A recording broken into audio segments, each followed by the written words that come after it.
On today's Locked On Jayhawks, we go over the Kansas crushing of Missouri on Saturday in Columbia. You are Locked On Jayhawks, your daily podcast on the Kansas Jayhawks, part of the Locked On Podcast Network, your team every day.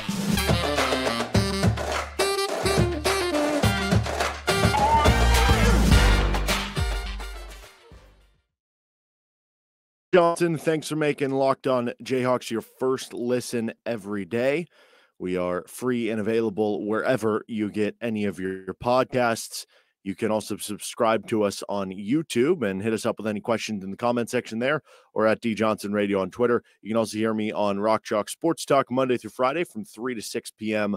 on KLWN in Lawrence. And on today's edition of Locked On Jayhawks, Kansas just absolutely mauls Missouri, and an impressive win, what it means, breaking down the win, goats of the game, goats of the week, I guess, for KU basketball. And then we'll also give into some of the rest of college basketball across the other of the top 25. Today's episode of Locked On Jayhawks is brought to you by LinkedIn Jobs, helping you find the qualified candidates you want to talk to faster. Post your job for free at linkedin.com/lockedoncollege. That's linkedin.com/lockedoncollege. Post your job for free. Terms and conditions apply. So Kansas comes down with a 95-67 win against the Missouri Tigers, and it was just an absolute beatdown from the word go. It's a game that you never had to worry about, you never really stressed about, and sometimes as far as, rivalry games go, that can be the best way for it to happen. It reminded you a lot of the game last year. Kansas just jumps out on top to an early lead, and they never looked back. There were a few moments where, Missouri would maybe hit a 3 or something and cut it to 12 or 15, where it's like, okay, maybe are they going to go on a run here, go on an 8-0 run to make it interesting at the end, and they never did. Kansas just cut them off seemingly each and every time. So absolute beat down from the opening tip for the second straight season. Certainly it was, you almost, I'm sure for some of the players, enjoy that one a little bit more from getting to hush the road environment. I know there was stuff that came out that you had, like the Missouri head coach holding up for football, holding up a sign saying 5 level 1 violations. It's like, dude, you just skirted playing Kansas in the Liberty Bowl. Have some self-awareness here. They gave out like cheat sheets to the Missouri fans about, how to root and what chants to do and stuff, which always is just kind of lame to begin with, nonetheless. And yeah, like nearly 30-point victory for Kansas. Just everything clicked in the game for KU. The offense was rolling. They did have just kind of a few weird turnovers in there where the guy, just hits the side of a player, just thrown out of bounds. Somebody wasn't looking for the ball. They had a few of those, but overall they took care of the ball pretty well, especially considering Missouri came into that game number 1 in the country in steal rate, albeit against lesser competition. But everything was clicking. The offense was rolling. You shot the ball really well from 2-point and 3-point range. I mean, the start to that game, shooting over 70-80%, but it wasn't just like Kansas is hitting these ridiculous shots to get to that 70-80% mark that they were through the first, 10-15 minutes of the game. Like, they were getting open shots. They were getting open looks from the outside, and they were getting easy shots around the rim. Bill Self said that they executed the first 10 minutes about as well as any team he's ever had execute like a stretch like that. And, just getting easy buckets, finding right angles, sealing guys off. It was a masterclass on the offensive side of the ball for Kansas. Had 24 assists, and you really thrived in a tough environment against a team with a lot of hype. Like that clearly, I think, resonates for once you get to Big 12 play. There's going to be some tough environments you're playing in. Whenever you go on the road, you're going to be the team with your target on your back. You're the defending champs, you're KU, and there are a lot of really good road environments in the Big 12. That's a really good sign that you were able to handle that, and it didn't really bother you at any point in the game. Now, there's another level of, does the crowd bother you late in the game if it's a close game that you didn't actually get to figure out? But that certainly was a good sign there. Defensively, they looked pretty good too. Missouri was averaging over 90 points per game coming in, again, with the caveat, very bad schedule that they had played against. But really at no point did Missouri go on like a long run. And, even a guy like Gradey Dick, who has struggled at times or been a little inconsistent there on the defensive end this season, like he was solid on that end. You just kind of put the clamps on them. They shot right at 40% in the game, which you would have taken coming in. They didn't light it up from 3-point range. You didn't let their offensive rebounding become a problem. You just played good defense overall. And I do think that does go a little bit back to the idea that you took care of the basketball pretty well. Like I said, there were a few head scratching turnovers, but even those weren't live ball turnovers, at least, which is the easiest way for Missouri to score. They're a really good transition team. They play fast. They get easy buckets off of turnovers that lead to layups and dunks and open threes in transition. By avoiding some of those things, you kind of cut them off and made them have to play more half court, and they're not as good of a half court offense. And you were able to kind of take advantage of that.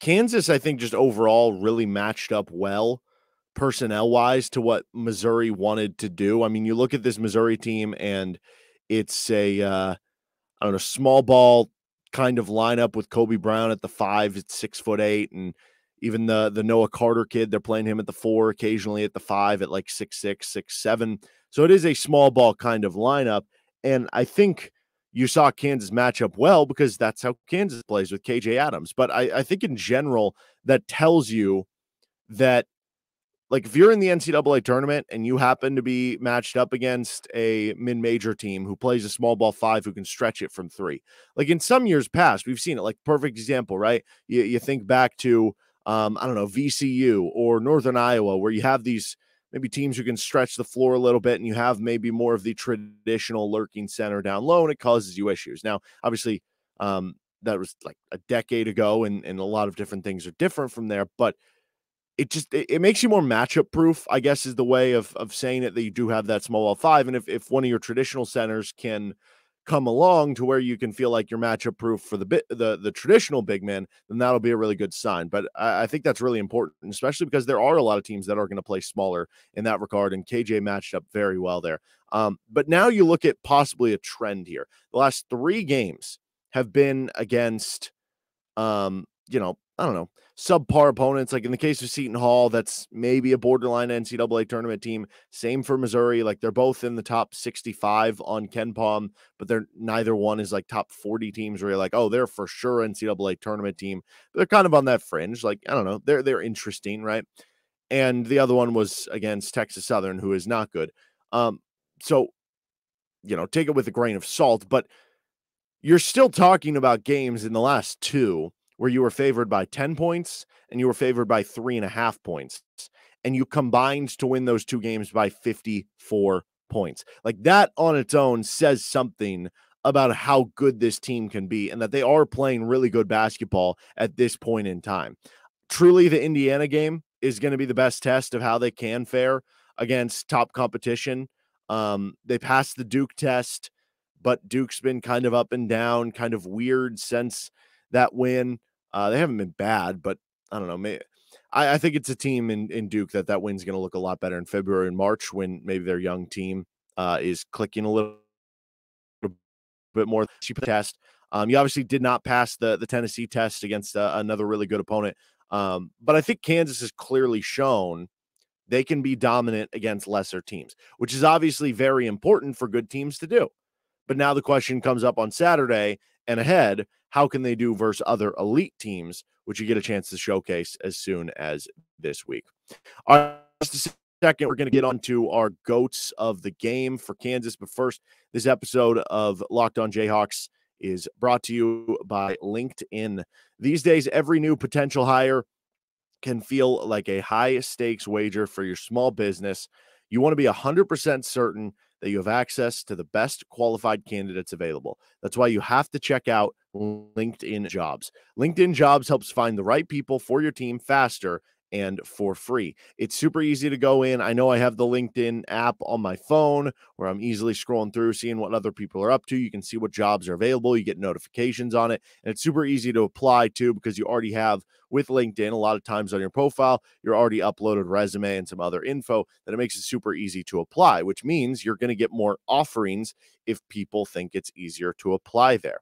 And it's super easy to create a free job post. Just add your job and the purple hashtag hiring frame to your LinkedIn profile to spread the word that you're hiring. Simple tools like screening questions make it easy to focus on candidates with just the right skills and experience so you can quickly prioritize who you'd like to interview and hire.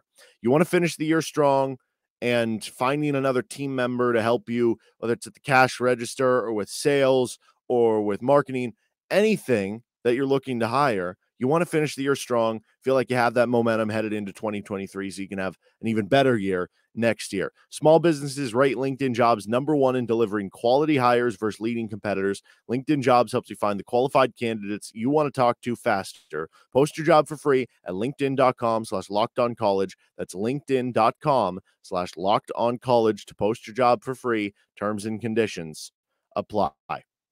So Kansas takes down Missouri once again, 95-67. I'm sure that won't get old for anybody hearing that.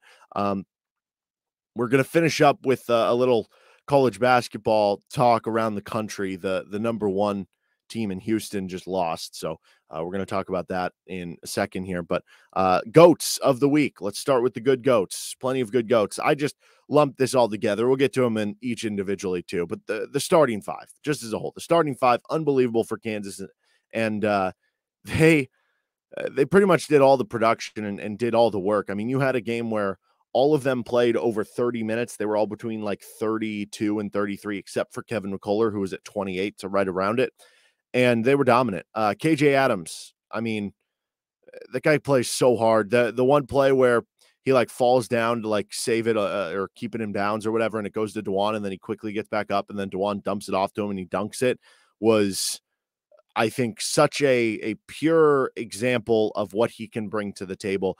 And this was a good matchup for him with a opposing center that was a bit smaller. He ends up with 19 points, 6 rebounds, 3 assists, 2 steals, 1 block. He went 9 of 11 shooting. This is also back-to-back games where KJ hasn't had a bunch of defensive rebounds. He had 3 on the defensive glass, and that's something we've talked about before, but you've still actually done okay defensive rebounding because the wings have stepped up on the defensive glass. So I think it furthers the idea that you need one of two things. Either the other wings have to be really good defensive rebounders, or your center has to be a good defensive rebounder. Last 2 games, it's been the wings, so it's been fine. But if that dissipates from the wings, then all of a sudden you're left with a bit of an issue of the KJ Adams defensive rebounding thing. But KJ does everything else that you could want there. Obviously doesn't have like a back to the basket game, but we've seen a little bit from him in being able to take a dribble, catch a short roll, pass it out. He ends up with 3 assists, or finding the right guy, or taking a power dribble and finishing through contact.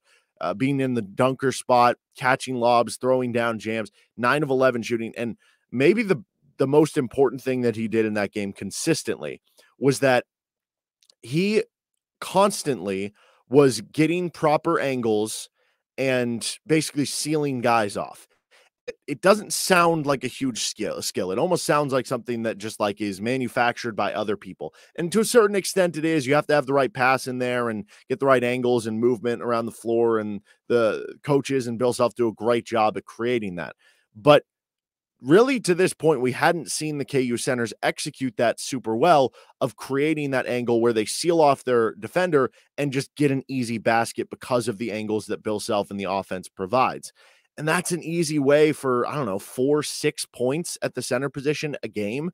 And we saw KJ do that very well against Missouri, which is a great progress for, if he doesn't have a back to the basket game, but he can be a good pick and roll guy. He can dunk it. He can throw down lobs. And if he can do that, that is enough for you to have at the center position, I think, offensively. Jalen Wilson, 24 points, 10 rebounds, 3 steals, 7 of 16 shooting. So efficient there, 24 on 16 shots.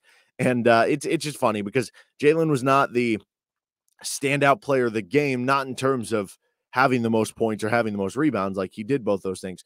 But like, everybody looked to KJ Adams or Gradey Dick in the first half or whatnot. And this is kind of the biggest signal of a player who is like a national player of the year candidate. In games that they're not necessarily the guy who we're highlighting or talking all about, they still have unbelievable numbers. 24 and 10, and everybody's talking about KJ Adams afterwards, which deservedly so for KJ. But like, that's where we've gotten with Jalen Wilson, that he is just so productive and so impactful that it's almost like Patrick Mahomes. We like rarely talk about Patrick Mahomes, where it's like, oh, we just know he's really good, right? that's kind of where we've gotten with Jalen Wilson. Gradey Dick, especially in the first half here for the starters, had 15 in the first half, 16 for the game. Also had 7 rebounds, 5 assists, kind of filling up the stat sheet more than maybe usual there. 6 of 11, 3 of 5 from 3. He could not miss to open up the game, really thrives in those environments, and that was cool to see. Then you have Dajuan Harris. He goes for 6 points, has 9 assists, also added 2 steals. He was in complete control of the game. A lot of what KJ Adams did well and ended up with is, I think, in large part to Dajuan Harris being able to open things up for him and make good passes, crisp passes, and keep the offense engaged and locked in. He just keeps everything so organized for this team. It's unbelievable, his impact on the floor, even though the numbers, again, don't necessarily jump out with the 6 points. And then Kevin McCullar, 21 points, 4 rebounds, 3 assists, 5 steals. The 5 steals, just unbelievable. He just does a little bit of everything for you. He's scoring really well the past few games, which is a great sign for this team, because I don't know, you don't necessarily need him. I mean, it'd be great if he did to score 20 points per game the rest of the season to be successful, but you need at least 12, 13, 14 a game from him to, I think, be at your peak offensively. And the last 2 games, he's doing it all. He is, over the last 2 games, 19 points per game, 7 rebounds per game, 2 assists per game, and 4.5 steals per game. That'll do. Also good GOAT of the game, sharing the sugar. That's a saying, I think, for, I don't know, assists, passing. 24 assists for Kansas to 14 turnovers. Kansas right now ranks top 20 in the country in the rate of their makes that are made on assists. So they share the ball really well. Dajuan Harris, obviously a big reason why. Dajuan has 4 games this year with 8 or more assists, including the Missouri game. You have to go back to 2017-18. So what would that be? 6 seasons ago or 5 seasons in between for the last KU player to even do that. It was Devontae Graham. He had 17 of them. So good luck for Dajuan to get to that level or pass it. Very possible with the way that Dajuan gets assists and everything. And then the last one, good GOAT, continuing the trend of a walk-on, putting the final 3 to kind of add the cherry on top to Mizzou. Last year it was Chris Tehan. It got him over 100 too. Big cheer. This year it was Michael Jankovic with just, I mean, purest of all swishes on the straight-on 3 that came from him. Good GOATs. Bad GOATs. We actually do have 2 bad GOATs, even as good as that game was for Kansas. The first is the bench. Played 43 minutes combined, which it was really piecemeal work. You had a lot of guys getting 3 minutes, 1 minute. But overall, 43 minutes from the bench, a combined 9 points on 3 of 9 shooting, 5 rebounds, 2 assists, 2 turnovers. They didn't really need them, so it's fine. And it didn't obviously impact the game from a negative standpoint, but it does continue a trend that we've seen all season long and something you're looking to kind of overcome or see if it can turn around at some point. You're looking for people to step up. Joe Yesufu seems to have made the most consistent inroads there. He played 15 minutes even in Bobby Pettiford's return. I'd imagine Pettiford will surpass Joe Yesufu soon, if not this next game in terms of minutes, because it was Pettiford's first game back. Slightly at the same position, slightly at different positions. And then we saw Cam Martin back for the first time, only played 3 minutes. I think he had a shot blocked, but first game back, but it was certainly telling that he came in before Zuby Ejiofor and Zach Clements there. I don't know if that was just a, time and score situation where, hey, you're up so big, we haven't played this guy in a while, he's coming back off injury. This is a perfect opportunity to get him in there. Than if it would have been a closer game, if they would have gone with somebody they trusted more. I don't know the answer there, but certainly you're looking for those guys kind of step up. MJ Rice and the centers have just been super inconsistent. All the centers off the bench. MJ Rice, 4 minutes, didn't score for you. That's just been kind of up and down with what you've gotten from him. So you need more from the bench. Didn't matter in that game, but we have seen it impact Kansas in other games, and they need more moving forward. The last bad GOAT, no Liberty Bowl versus Mizzou. Because if Kansas would have lost to Missouri in basketball, and then they would have been playing them in the Liberty Bowl in football, you would be freaking out that, oh no, this could be a horrid month where you lose twice to Mizzou, once in each sport. But now that Kansas won in basketball, it's too bad there's no Liberty Bowl, because then you could just sit there and go, man, this is the cherry on top. If we beat them in football and basketball, this is one of the greatest December sports months in Kansas history. And for if you lose the game, you can at least be like, well, at least we blew them out in basketball, right? So no Liberty Bowl, though. Well, Liberty Bowl, but no Liberty Bowl against Missouri. All right, in just a second, we're going to get on to some around the college basketball front, look at some of the top 10 teams in last week's AP poll and dive into that. But first, this episode of Locked On Jayhawks is brought to you by SimpliSafe. At Locked On Jayhawks, we believe home should be where you and your family feel safest, especially over the holidays.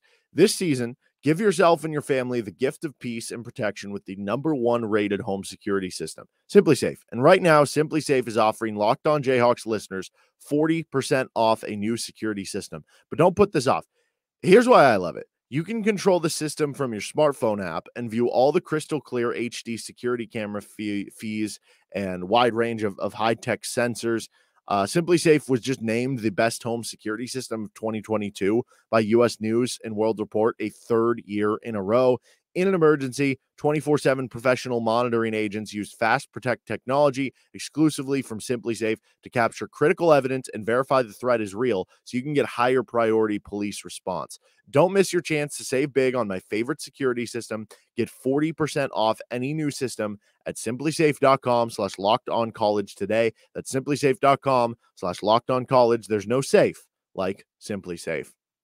Finishing things off with the AP poll. We'll have a new one out coming later. I know we had a comment on YouTube asking if we could kind of go over some of this stuff and also evaluating how all the players have done to this point in the season. For that part of it, don't worry. We're going to do that in between the Harvard game and the Oklahoma State game. So after non-con play into Big 12 play, we're going to kind of reevaluate how all the different players and positions have done to this point. But in the AP poll, Houston was the #1 team. They lost to Alabama, a game they were up big on, and then kind of lost it away. Alabama is the ultimate team that if you want the #1 team to lose, you probably want Alabama to play them because they're a high variance team. They take a lot of threes. They run fast. Very talented team too.